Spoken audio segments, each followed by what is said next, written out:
केवल हरियाणा या दिल्ली में दिखाई देता है। कि कांग्रेस को वोट मत दो, बाकी किसी को भी दे दो। किस तौर पे मुझे उसका लाभ मिलेगा।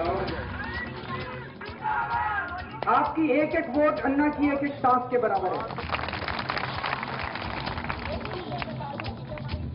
Hello and welcome to a special episode of the Buck Stops Here, coming to you from Hisar. We're just about a 4-hour drive from the national capital. But what should have been just a routine by-election has come under intense national scrutiny. This, of course, because of the anti-Congress call given by Anna Hazare's team in this by-election. The team has been campaigning here on the ground the past many days. And on the program today, we'll be meeting the chief architect of the Anna Hazare campaign, Arvind Kejriwal. Remember, what happens here, the results of this election could have a big direct impact on the shape and form of national politics going forward.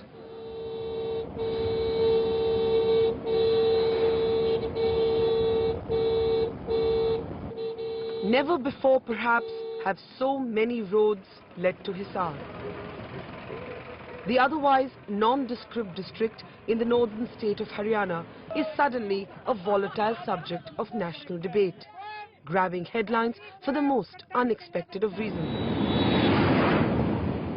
As we make our way to Hisar, off the broad national highway that connects it to India's capital city, everywhere the question being asked is the same.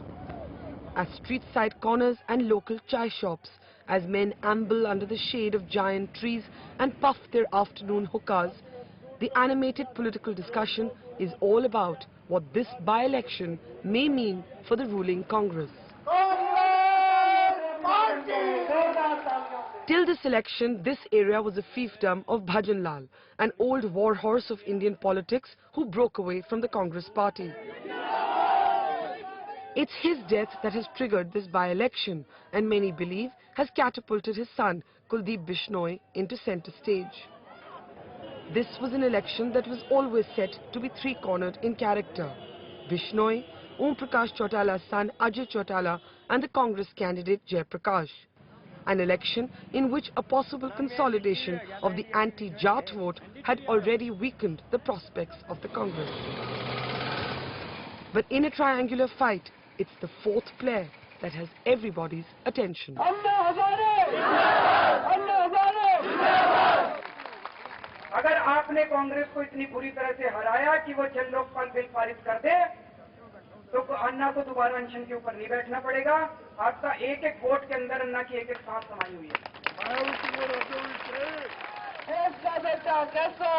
Anna Hazare has brought his fight with the UPA to the battlefields of Hisar.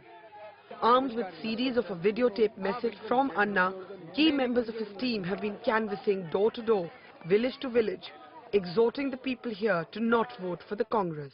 इस चुनाव में कांग्रेस को voting नहीं करना, कांग्रेस को हराना चाहिए, जन Lokpal bill नहीं ला रही।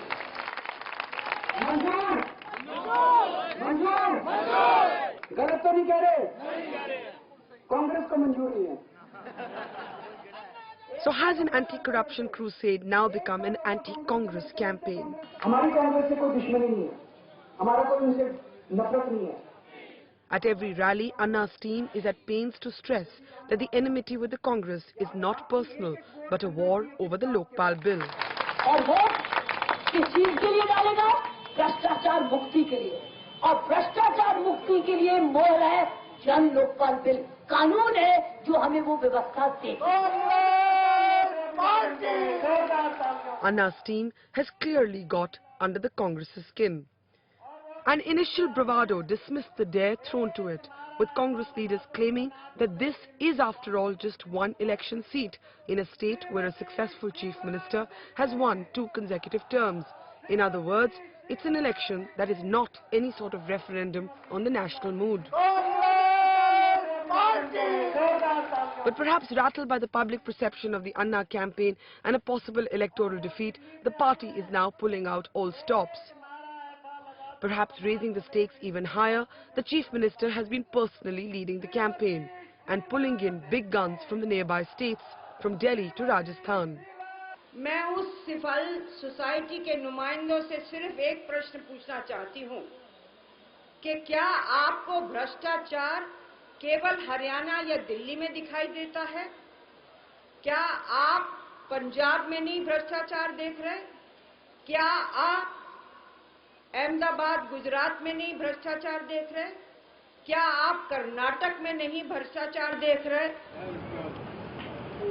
Adding now to the confusion is the ironic and brazen claims by the non-Congress candidates that Team Anna's anti-Congress plank translates into a direct advantage for them. Like Ajay Chotala of the INLD, who is himself under investigation by the CBI in a disproportionate assets case. अन्ना जी की team के सदस्यों ने कहा कि भजन लाल जी ने पहले भी खरीद फरोख्त की राजनीति की है और वो इस चीज़ के पूरी तौर पे खिलाफ है।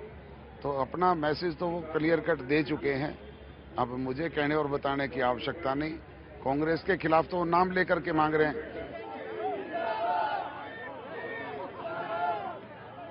Or Kuldeep Bishnoi, who is hopeful that Anna's campaign will help him. Anna Hazare के संघर्ष ने जो ईमानदारी का मुखौटा यूपीए सरकार का था वो उतार के साइड में रख दिया। आज पूरे देश के अंदर कोई कांग्रेस पार्टी का वोट देना नहीं चाहता। ईश्वर सिंह 1100 रुपए से। But the underdog in this election is clearly the Congress candidate.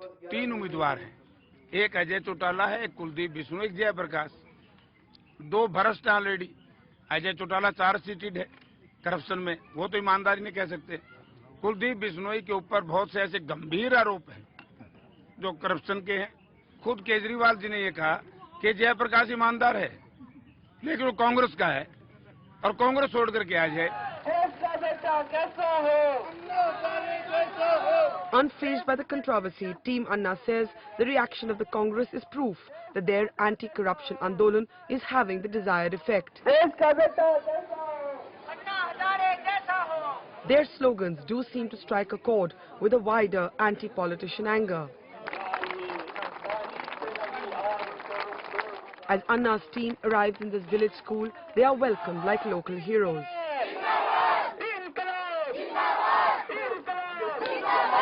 Perhaps for the first time in the history of Indian elections, there is more attention not on the political parties or the candidates who are actually in the fray, but on the group that is standing outside but is the main challenger, at least for the Congress party. Anna Hazare's team has accepted the dare thrown to it by the Congress party. The team does not deny that they are engaging with mainstream politics, but say that they stand for the politics that represents not a single political party or a politician, but a political process that stands for the ordinary people. Much of their campaign has been managed by young local boys, volunteers who now have a new sense of purpose. Under the pale glow of a street light, Team Anna jostles and jokes with the crowds, asking colloquial questions and getting immediate approving responses from the crowd. तो अगर आपके कांग्रेस को ना देने से लोकपाल आ जाता है तो वो लोकपाल उस भ्रष्टाचारी आदमी को भी जेल भेज देगा, तो चिंता करने की जरूरत नहीं है। There is also a warning for the BJP from the stage to not assume that any of this means support for their man. कल सुषमा स्वराज जी आई थी यहाँ पे। सुषमा स्वराज जी सब लोगों को गड़बड़ करके गई हैं, भ्रमित करके गई हैं। उन्होंने कहा कि अन्ना हजारे और टीम अन्ना जो है वो हमारे फेवर में, हमारे सपोर्ट में घूम रही है। हम बीजेपी को कतई सपोर्ट नहीं कर रहे हैं, सब लिख लो आप।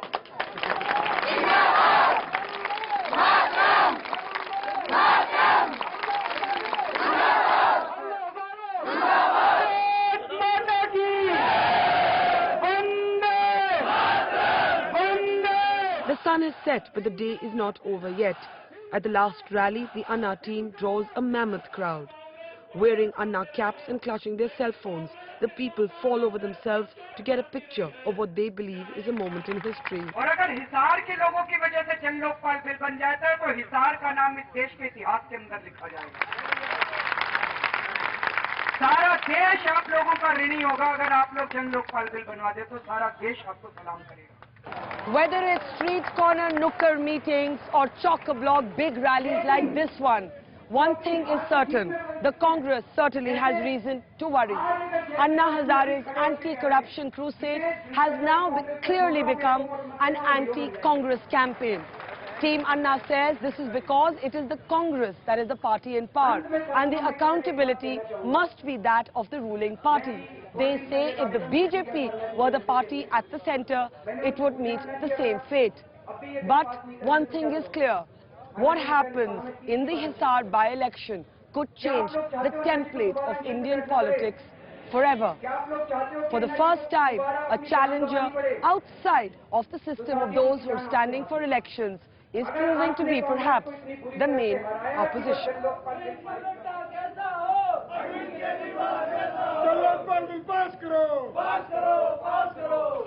The main brain behind this campaign is seen to be Arvind Kejriwal, who has ironically returned to the town of his birth. At the local hotel, the former revenue service officer is mobbed by excited crowds. Where this campaign goes from here is clearly in his hands. Arvind, by all accounts, this is a very, very unusual watershed election. When we look at the history of elections in India, because for the first time, and I sense this by following all of you around all day, the principal opposition or the main challenge is actually coming from a group of people, led by yourself, who are not actually taking part in the elections. But yet many people look upon this campaign of yours as the first brush of Anna Hazare's team with mainstream politics. Do you see it as that? Firstly, I want to make it clear. People are saying that now you are entering politics. We were always in politics. We were not in party politics. We were not in electoral politics. We were in people's politics. We want the power to flow to the people. And still we are doing the same thing. We are not putting up candidates. We are not supporting any candidate. We are not fighting elections. All that we are saying is it is perfectly democratic to say if the ruling party does not work, then it is perfectly democratic to say that don't vote for them. In this particular case, 2 times there is so much of corruption, people are fed up of corruption. Anna said, pass a strong Jan Lokpal bill against corruption. Ruling party Congress has not passed this law despite 2 Anna's fasts. They only played politics. They promised in July that they would put up a very strong Lokpal bill in parliament. And the kind of bill that was presented was, as famously said, a Jokpal rather than a Lokpal. Now, they have said, they are claiming that they will pass this Lokpal bill in winter session of parliament. Whether they will do it or not, only time will tell. But if their intentions are noble, then why were they shying away from making this announcement before Hisar elections?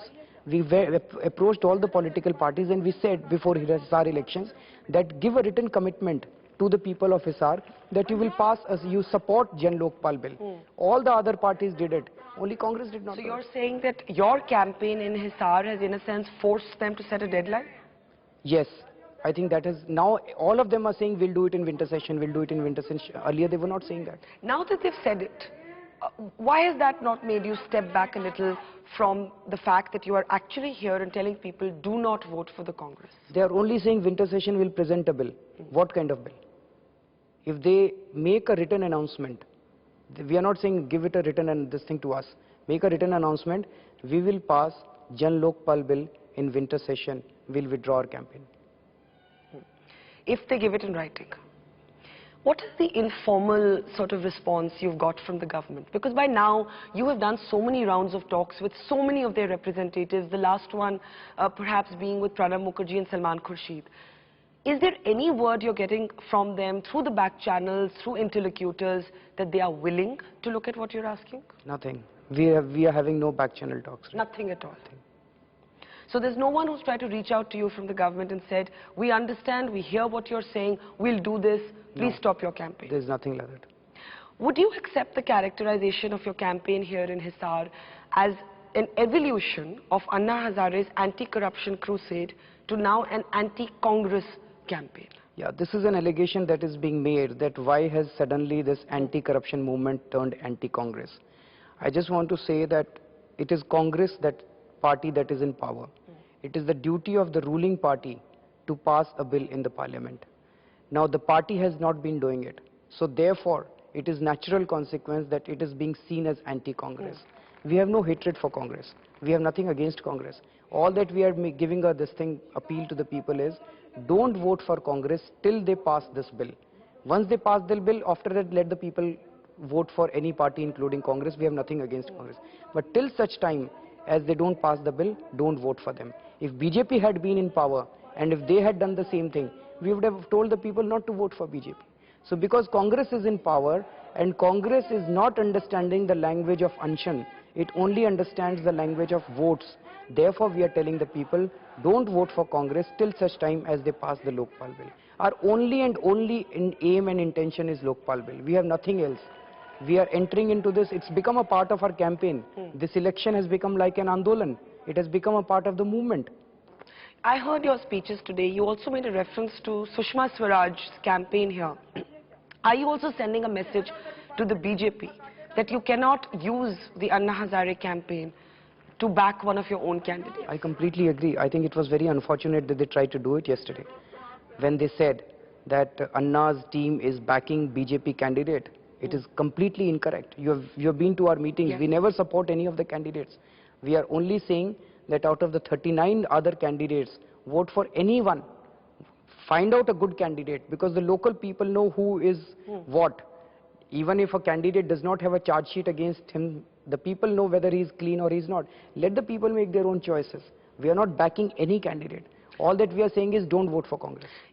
Some of the criticism that has come up for the position that you have taken has been that there seems to be an implicit suggestion when you say don't vote for the Congress that the other candidates are cleaner than the Congress candidate. There have been all kinds of controversies, for example, attached to many of the candidates here, including the Congress candidate. Are you suggesting when you go and campaign that the other candidates are cleaner, less corrupt than the Congress candidate? We are not opposing Congress because of the background of the Congress candidate. We are not opposing candidate because the Congress candidate is clean or not clean. We are opposing Congress because Congress has not passed the Lokpal bill. All of them seem to be tainted. Little more tainted or little less tainted, but all of them are tainted. So that is not the issue at all. The issue is, if Congress passes Lokpal bill, then the other tainted people also go to jail. So let's talk of a systemic change for a change. Now this bill is before the standing committee. Your representatives have also sort of had talks with the standing committee. All this after that, what we all saw, Anna Hazare's second Anshan, him calling off that fast, the commitment by Parliament in a sense. Now that all of that has happened, and in a sense there was bipartisan a resolution of the House, a sense of the House committing to this, why was that not good enough for Anna Hazare and for you and for your team? It was a sense of the House on 3 issues only. Lokpal bill, for instance, I was just preparing an amendment for we have to make a presentation to the standing committee. There are 33 other issues other than these 3 points. So the commitment of Parliament was not on all the issues. If the Parliament had committed on all the issues, then there was no point in sending it to the standing committee. Then they could have passed the bill. So it was a sense of the House only on 3 issues. The rest of the issues are undecided. There is no commitment on the rest of the issues.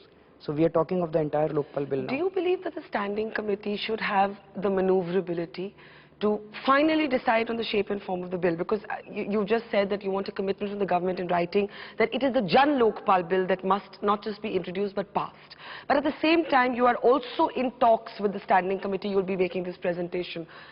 Should the standing committee be given the space, as has been the parliamentary custom and tradition, to have the final word on this bill? Barkha, the fact is that ruling party takes the final call. And not the standing committee? Not, standing committee is recommendatory. Whether to accept those, I can give you n number of examples where the standing committee recommendations are trashed by the ruling party. Several examples are there. So all that I am saying is it's a political problem and there has to be a political solution at the political level. The top politicians of the ruling party need to decide what is their stand on this Lokpal bill. And that is what will get passed in Parliament, not what standing committee actually makes a recommendation. There was an impression when Vilas Rao Deshmukh carried the Prime Minister's message to the Ramlila Maidan and Anna Hazare finally called off his fast. There was an impression that there had been some thawing on both sides once the interlocutors were changed, once it became Pranab Mukherjee and Salman Khurshid, because obviously talks had not gone well with Kapil Sibal or P. Chidambaram. Once this dynamic unfolded and Mr. Deshmukh went and met Anna Hazare, one had perhaps looked for a greater dialogue between both sides. Why has this dialogue collapsed, and who would you blame for it? There's no dialogue.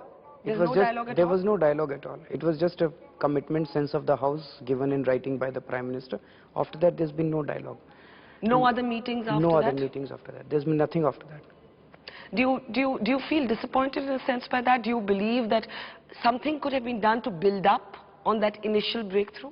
I personally feel that that political commitment seems to be lacking. At that point of time, the first meeting that we had with Mr. Pranab Mukherjee went off very well.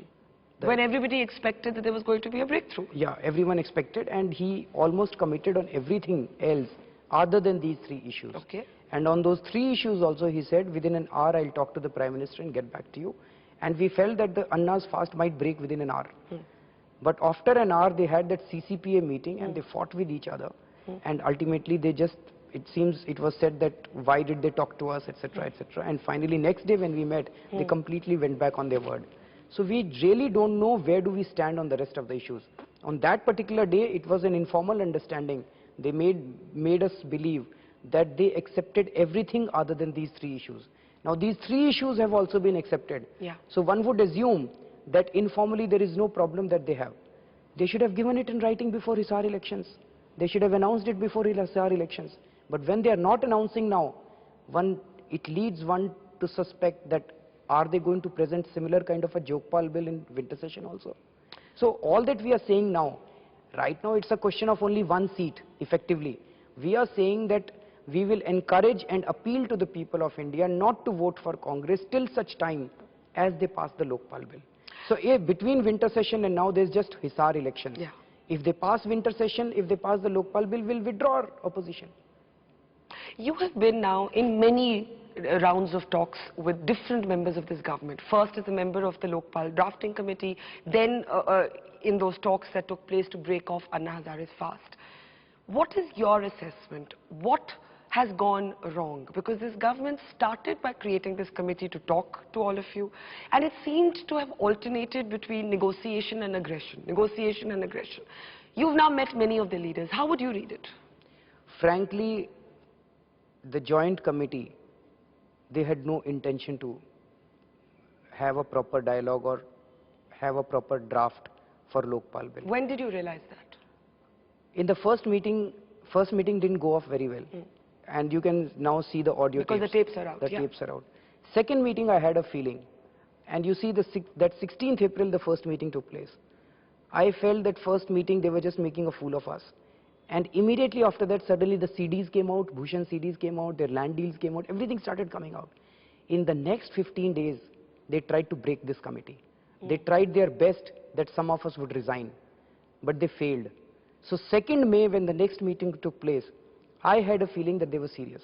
But again, in the next after 2-3 meetings, suddenly we realized that whenever we were coming to serious issues, they were postponing all the serious issues. And after next 3 meetings, we suddenly realized that all that we were discussing was all peripheral and frivolous issues. And all the serious issues were being... So on 3rd June when we met, we said first we will discuss these core issues, the 6 core issues. And when we came to the 6 core issues, they said they are not acceptable to us. If you recollect, that evening we came back and we had a press conference where we said that it was a disastrous meeting. And after that, everything was downslide. So till now, there was just one meeting where I felt that they were serious about it and they meant business. And that was when we met Mr. Pranab Mukherjee that particular evening, where he suggested that he agreed to everything and he would get back to us. I would say it was perhaps unfortunate for him also that his colleagues did not agree. You're suggesting that Pranab Mukherjee individually was ready and open and he was stopped by other members of the cabinet. That is what I felt. Do you know who may have stopped him? That was very clear. Mr. Kapil Sibal and Mr. Chidambaram in the CCPA, they objected to everything. So you're saying Pranab Mukherjee in a sense showed much more flexibility? It appeared in that meeting that he was far more serious about it. Now we have the tapes that are coming into the public domain, and the key issues of difference between your team and the government's team seem to be A, on the inclusion of the Prime Minister, and B, on what the prosecuting powers should be of the Lokpal. There are 33 issues on which there are differences between the government bill and our bill. There are 33 issues. So it's very difficult to discuss it on this program. How do you look back, though, at those meetings? Because there's one particular point in the tapes where you are saying to Pranab Mukherjee that, forgive us, we are young people, we sometimes get aggressive. How heated did those meetings actually get? You see, we were very stubborn and we used to put our arguments very forcefully. Yeah. And many a times we used to feel very this thing, because from the other side, many a times there were no arguments. They were just decisions. For instance, I would give you an example on judiciary. We said judiciary should be included, and then I spoke, and then Prashant spoke, and then Shanti Bhushan ji spoke. All of us spoke very forcefully. From the other side, there was just one line. Justice J.S. Verma is not agreeing to it, so judiciary should not be there. Is that a reasonable argument? So in that one could say that myself and Prashant Bhushan, both of us were seen as much more as the aggressive people. So in the end, when everything, in the last meeting, that was just a gesture that I made to him. That. But did you walk away very bitter, in a sense? No? I think there was no, there should not be bitterness in this whole thing. Do you, in a sense, welcome, though, the releasing of the tapes? Because that had been an earlier demand. And I welcome this initiative by the government. Would you say, looking ahead, and I want to come back to this election, that this is a one-off experiment that the Anna Hazare team is making?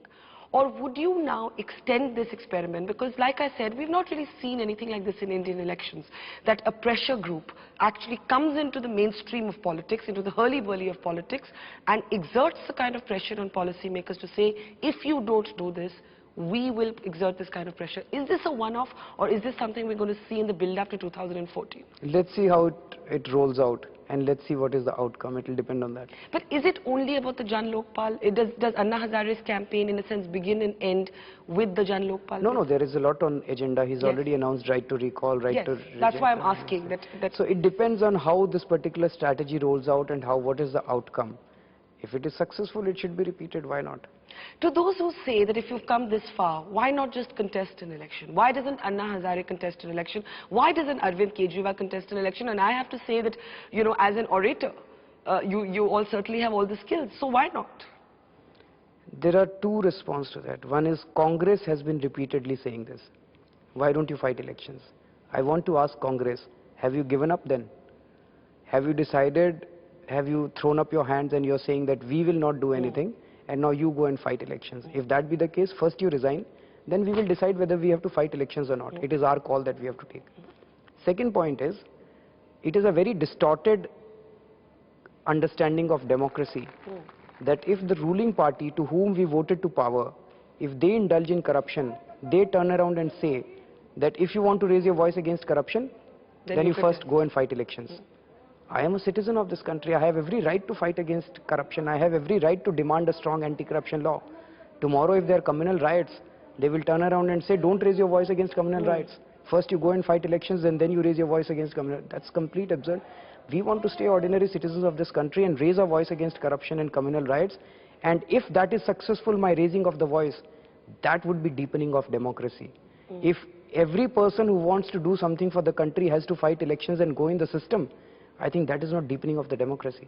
Deepening of democracy would be when citizens' voice is respected and acted upon. But you know how we are always told that cleaner people should come into politics.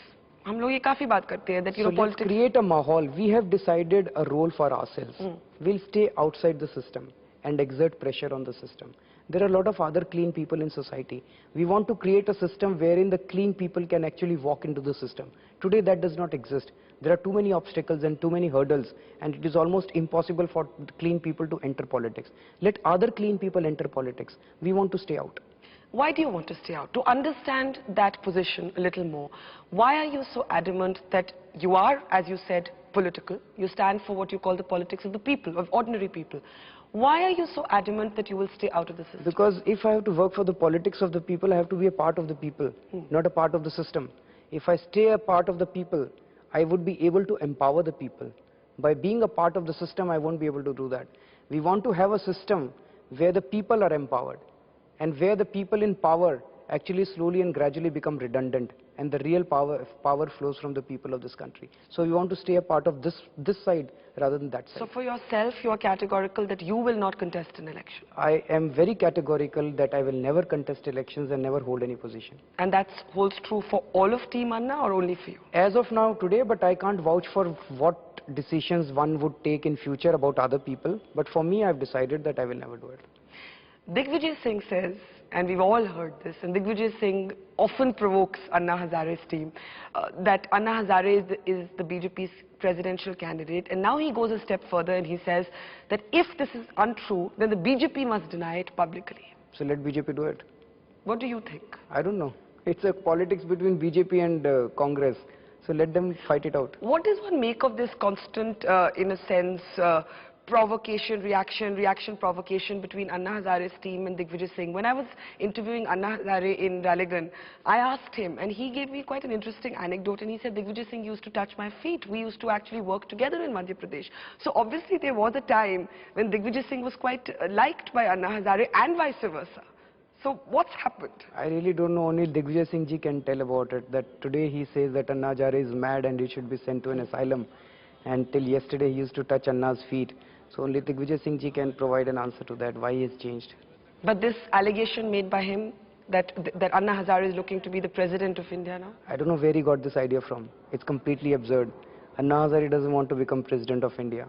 Anna Hazare would be most satisfied person if there is no corruption in this country and everyone gets justice.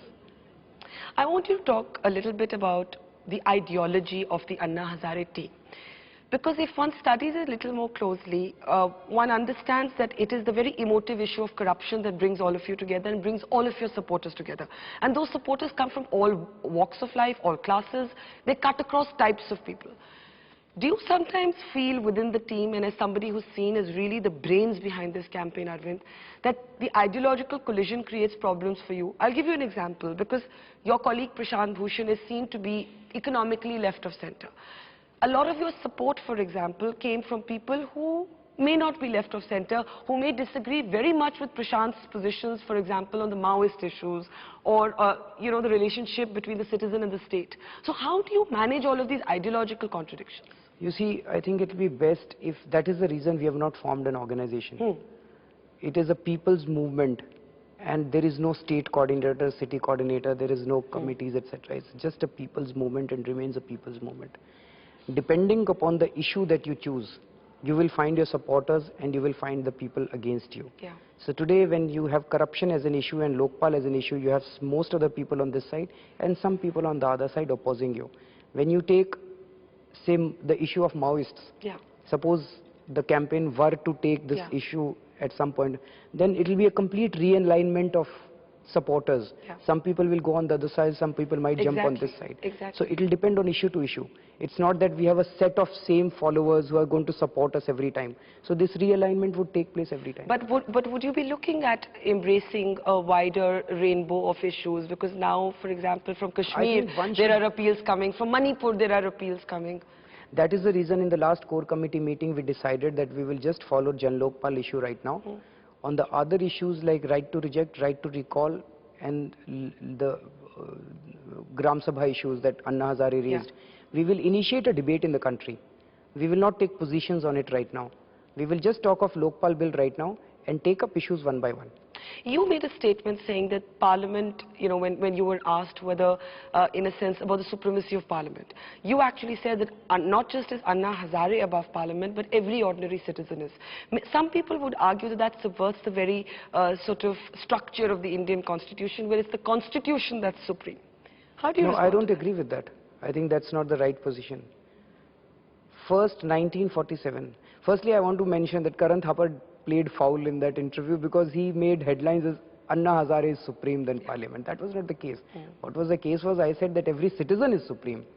And then he said, is Anna Hazare supreme? I said, yeah, Anna Hazare is supreme because every other citizen is supreme. The headline was Anna Hazare is supreme that way, which gives a very wrong impression. 1947, this country became free, independent. So they were people of India. We, the people of India, gave ourselves the Constitution of India. This is what the first line of Constitution says. we the people of India give ourselves this Constitution of India. So the people of India created a constitution. And then the constitution created a parliament. And the parliament got members of parliament. So the people are supreme. And the people, if they want, they can amend the constitution. And the constitution creates parliament, and the people actually vote people to parliament. So in the ultimate analysis, the people are supreme, more supreme than both the constitution and the parliament. The people want, they can rewrite the constitution. How does one measure the will of the people? Till now, the accepted standard was elections, parliament. They were meant to represent the will of the people by our constitution. So today I ask you, and I take your point, that it must be the people's parliament, it must be the people's constitution. Right. How do we measure the will of the Unfortunately, people? in our democracy, we have not created those people's platforms. For instance, in US, I don't know whether you've heard of town hall meetings. Yes, of course. Yeah. Every week, for instance, in one of the places, I forget the name of the places, if you go to their website, every Monday at 5 o'clock, there is a people's assembly that takes place in town hall, and the people decide how their city is going to run, how their town is going to run. So they have a people's platform, which is actually taking all the decisions. It is not the municipality. Municipality only implements those decisions. In some of the places like Switzerland, if 1 lakh people sign on a piece of, if 50,000 people sign on a piece of paper, that has to be presented as a law in the parliament. If 1 lakh people sign on a piece of paper, that has to be presented as an amendment to their constitution. Unfortunately, we do not have any such platforms where the people can collectively come together and they can make their voices heard. And that is one of the reasons We're too big a country also, no? We are a bigger country, but we can find models which are suitable to us, or we can discuss and devise models for ourselves. Unfortunately, we have no such model. Rajiv Gandhi tried to make an attempt in that direction when he spoke about Gram Sabhas. Gram Sabha is the body, general body of all the adult voters in a particular village. That body has been created in the constitution, it has not been given any powers. So the time has come that when we spoke about giving more powers to such people's assemblies in urban areas and rural areas, unfortunately that does not exist. So in our country, when you speak about the people of the country, it is basically only through mass protests that the people can make their voices heard. There is no other platform through which the people can make their voices heard. Let me ask you in the end that as you go forward, and this is a long battle for your team, you've said quite candidly that this is one platform that brings you all together right now. There must have been differences along the way. On this particular stand that you have now taken, that this is a clarion call for an anti-Congress vote till the Jan Lokpal bill is passed, do you have the support of the other members? We've heard some notes of dissent, for example, from people like Medha Patkar. What do you do about that area of difference? You see, the understanding was that the working committee, we have a core committee and we have a working committee. The working committee would take most of the day-to-day decisions. Core committee consists of 25 people and it cannot meet every day.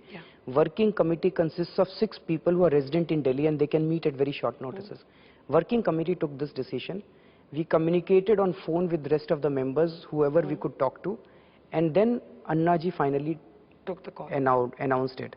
Unfortunately, we could not get in touch with Medhaji on that day because her phone was not accessible. So she does not have a difference on the decision. She was actually suddenly taken aback when suddenly it was announced in the media and media started asking her questions about it. She said, I don't know anything about it. So now does she support it? She supports this particular issue. Now, Arvind, for you personally, you've come back to the place you were born.